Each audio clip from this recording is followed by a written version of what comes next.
Hello and welcome. So today we have just interesting lecture about the Kamsky Gambit line in the Sicilian Najdorf defense. So just last week in the match against Veselin Topalov, against the former world champion, Gata Kamsky offered quite interesting gambit line. After e4, c5, knight f3, d6, d4, c takes d4, knight takes d4, knight f6, knight c3 and a6. It was just not a big surprise that Veselin Topalov is choosing his favorite Najdorf variation of the Sicilian defense. So here, instead of going for the standard continuation, bishop e3, bishop g5, bishop e2, or even bishop c4, Gata Kamsky played sideline a4. And classically, if black now plays simply e6, that white can just go for bishop e3, then bishop e2, short castling, and we are transposing the game into the standard variation of the Scheveningen line. So it is just well-known position which occurred more than 1,000 times, and even in the World Championship match of Kasparov against Karpov, Kasparov against Anand. So this opening line was extremely popular. However, Kamsky had something different idea, because according to the theory the strongest continuation here is knight c6. When black is ready even at some point to go for the dragon line after g6 and bishop g7, or to play e6 or to play e5, so black has just a number of opportunities. So in the home preparation, one of the Kamsky's second, Emil Sutovsky, one of the strongest grandmaster from Israel, who is a former European champion and 2 times winner of a Olympic medal in the 2 last Olympiads. So Emil found here very interesting idea, which later on was clearly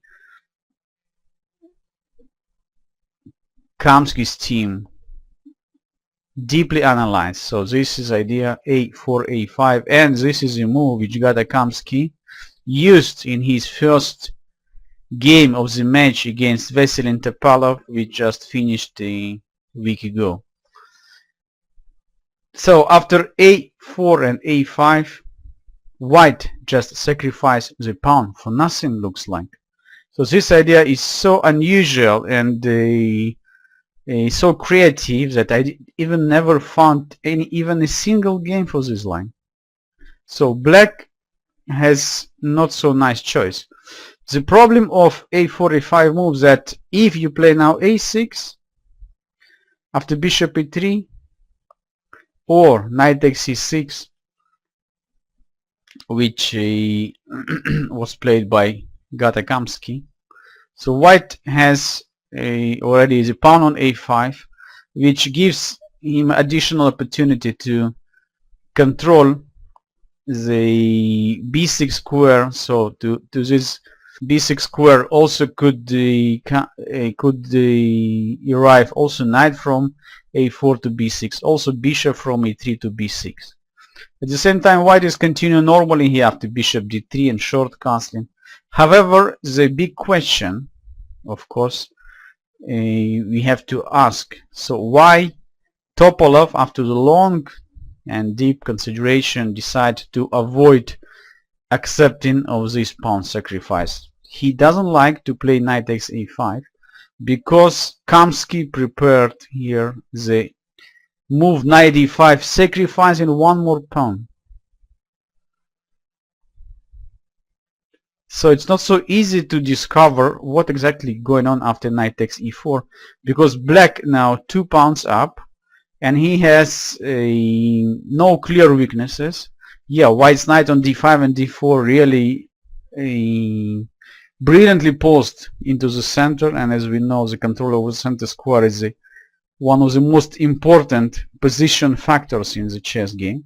However, there are no clear threats right now, and the move like queen e2 or queen d3 only gives slight advantage, a slight compensation for white. However, Gata Kamsky prepared here unusual and fantastic resource. So this is a move, bishop b5. So this is a main point of the home analysis. So after this bishop b5 check, suddenly black is in totally losing situation. So the simple line we could test after bishop d7 and bishop takes d7. There is no way to escape. Queen takes d7 simply loses the knight on a5. King takes d7 is losing the knight on e4 after queen g4 check. White's position is almost winning. So black is losing his knight on e4. Clearly that knight c6 cannot be recommended because knight takes c6, b takes c6, bishop takes c6, and white is winning by force. It's not just a exchange up. Black queen also cannot capture on a8 because knight c7 and game is over.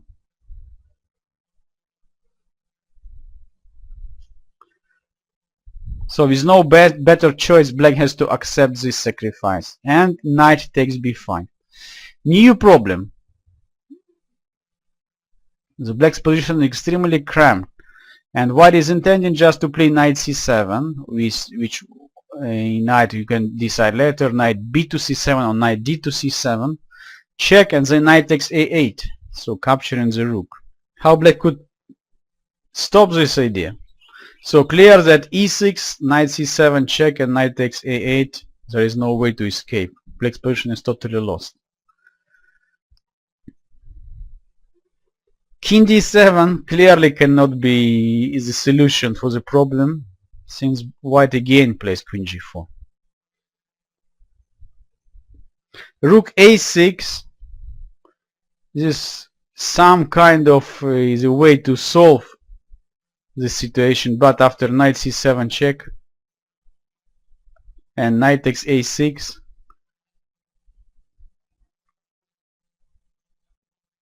so white again could play queen g4, and black is having very bad position. So white is winning almost everywhere.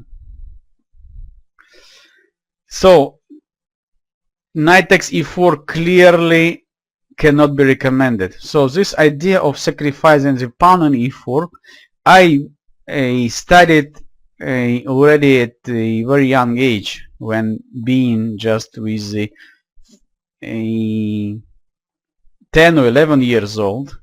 So later on I will show you the other ideas when white is sacrificing the pawn on e4 for developing the strong initiative against the black's king. However, let's back to this position and try to analyze what exactly Kamsky prepared for the knight d5. So let's say what happened if black is not accepting the sacrifice and playing move like knight c6. Clearly that white could play just bishop e3, intending knight takes c6, intending bishop b6, intending also knight after knight takes d5, e takes d5, knight takes d4, and queen takes d4. Look at that. Even here it's so difficult for black to escape from the troubles. So the next move, you just develop the light square bishops and short castling. For black is still not so easy to solve all the problems.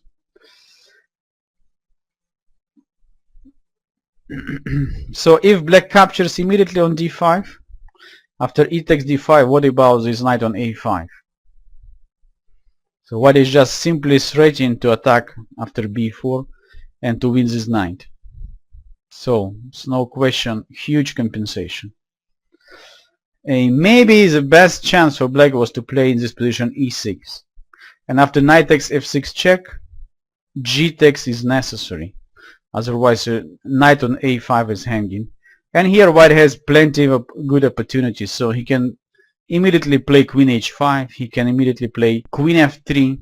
Let's say queen h5, knight c6, and the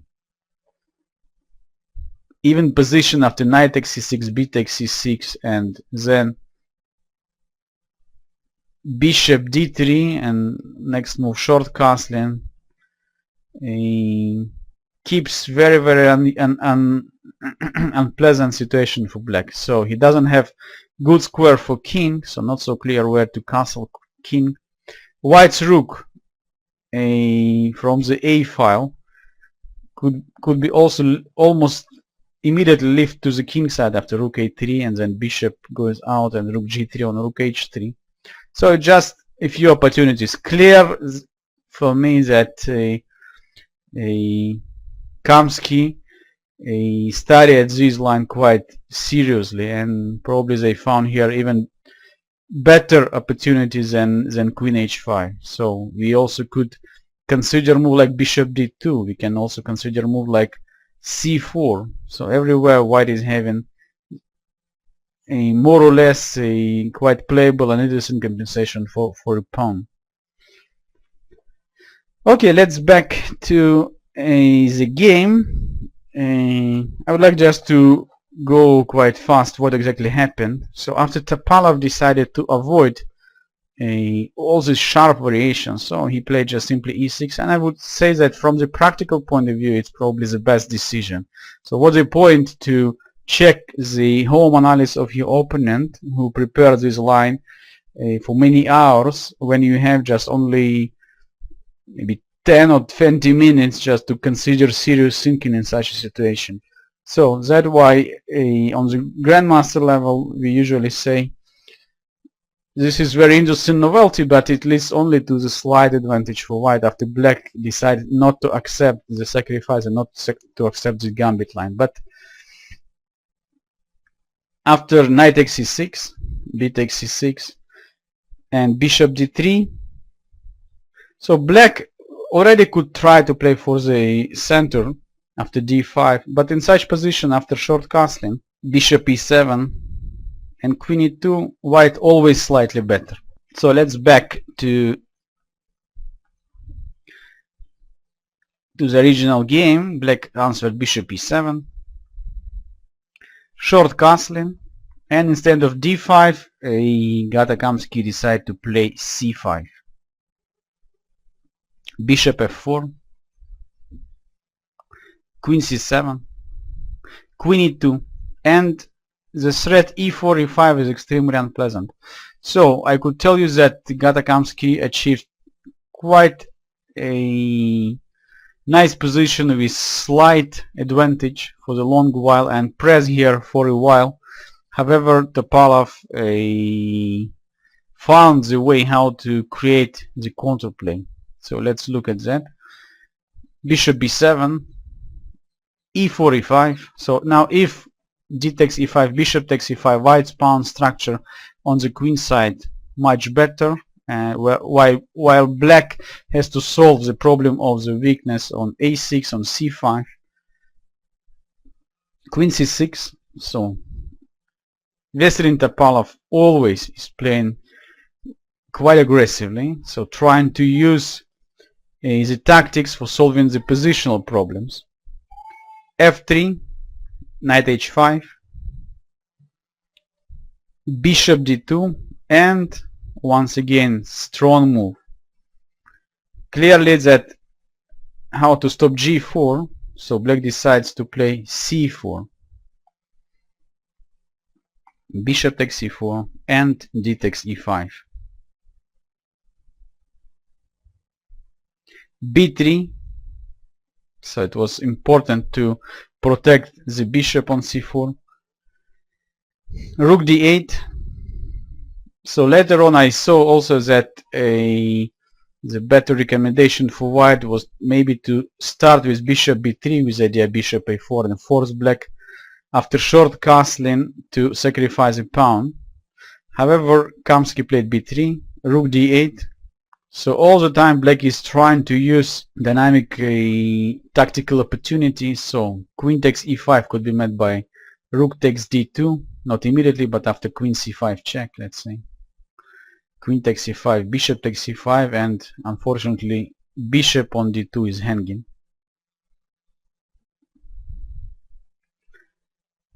So Gata Kamsky played rook a to d1, queen c5 check, king h1, knight f4 and knight a4. Knight takes e2, knight takes c5, bishop takes c5, bishop takes e2, king e7. So this endgame is very interesting. Black is having pawns majority in the center and on the king side. White is having 2 extra pawns and clear pawns majority on the queen side. So white could try starting here with c3 and then b4. However, Gata Kamsky decides that b4 is also quite nice way to push the pawns forward and trying to create very fast the passer on the queen side. However, very typical move. Rook takes d2. For black, important to destroy the pawn structure. So for that price, we are ready even to sacrifice the exchange. Rook takes d2. Bishop takes b4. Rook d3 and bishop d5. So objectively, this position is slightly better for white. However, without much troubles, Veselin Topalov achieved the draw result. So after rook b1, bishop takes a5, rook a3, bishop d2, rook takes a6. So maybe c4 was slightly better because now black turn to play rook c8, rook a7 check, king f6, bishop d3. So from here it's not so clear who is playing for win. Bishop e3, rook a4 and h5. So black is ready to move these pawns on the king side. After g5, king g7, f5, and then g4. White could find himself in the troubles. Bishop e4 unfortunately doesn't work because white is losing this pawn on c2. Rook a to b4, rook c3, very important blocking move. So now the c pawn cannot be moved anymore. h4, g6, king h2, king g7, rook a4, f5. So from the black's point of view, I already prefer the black's position. So the bishops are controlling the 7th rank, so white cannot create any mating threats against the black's king. So black's king is ready to go to f6 and then to push g5 and then to play maybe h4. So white's rooks are extremely passive. That's why Gata Kamsky is starting to play more actively. Rook e1, bishop c5,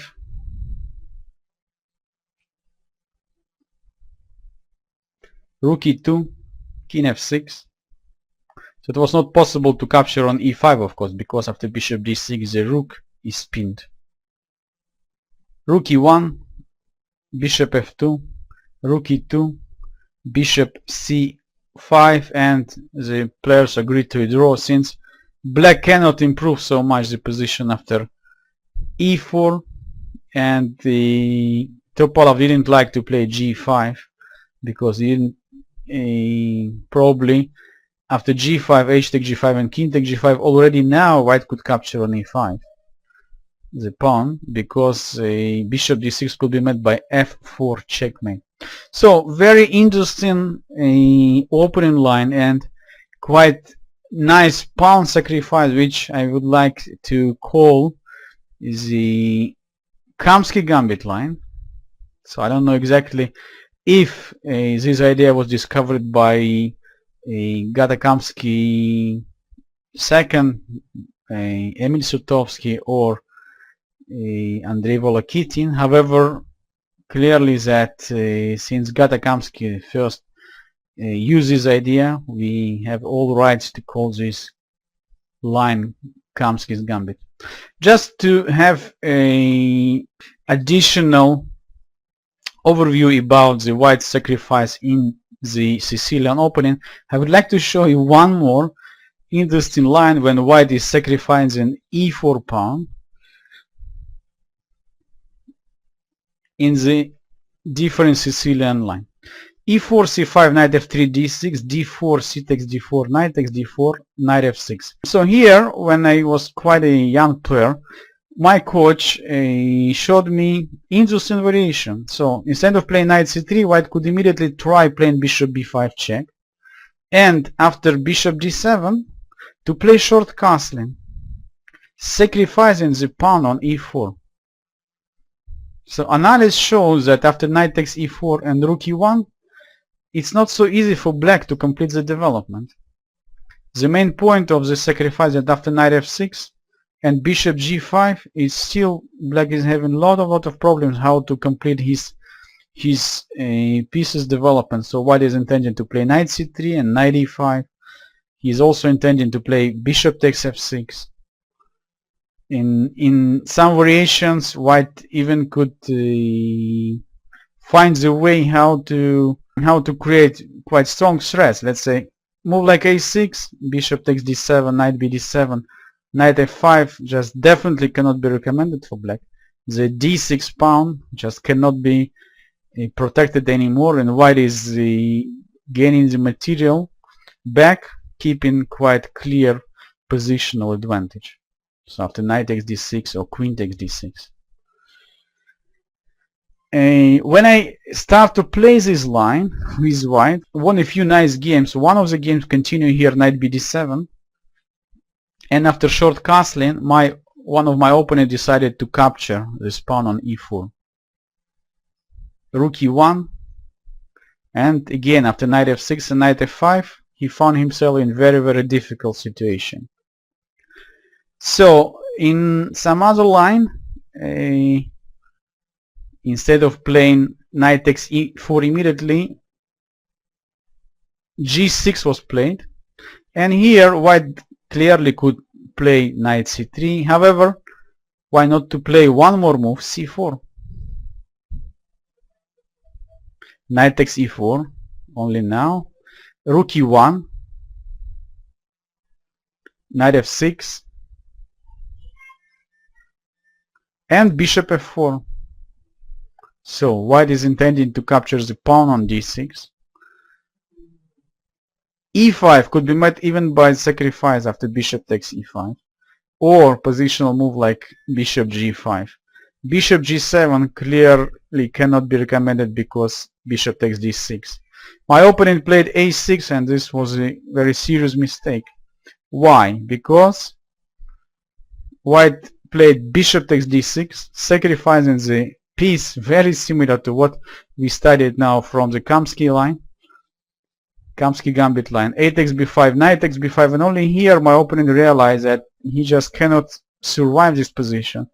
The move queen b6, which he was prepared, is losing not because knight c7 check, king d8, knight takes a8, rook, and queen takes d6. You see the pawn on e7 is not pinned anymore. However, white has much better and winning move. So what is that move? So white could play just bishop c7. Amazing. The queen c6 would be met by knight d6 checkmate. So my opponent decided to give the queen, and after queen e6 and rook takes e6, game finished very soon. So it's just some other interesting idea which quite similar to the Kamsky Gambit line. Just for the overview, I could tell you that after bishop d7, Short castle line become not so popular nowadays because black is having very strong answer e7, e5, and this e5 answer is much better than accepting the sacrifice on e4. After bishop takes d4 and queen takes d4, black is winning the pawn and white is having only light compensation for it. So white should play knight c3 and then knight coming to d5. However, pawn is a pawn, so in this position clearly that we have much less compensation than in the line which we analyzed from the Kamsky Gambit variation. So let's complete our lesson and see again quite unusual and brilliant novelty which came from Gata Kamsky in his game against Veselin Topalov, a4, a5. I hardly could believe that the line with a4 still could favor so many chess players who love to play Sicilian defense, because usually when we play Sicilian we try to develop the initiative by playing bishop g5, by playing bishop c4, by playing bishop e3. So these three main weapons against the Najdorf variation of the Sicilian defense. However, if you love playing solid and simple positions and you try to avoid the deep waters of the Najdorf line, so that a4 idea and with additional gambit development from Gata Kamsky, a4, a5 could be nicely fit your opening repertoire. I believe you enjoyed the lesson and studied many new interesting ideas about gambits.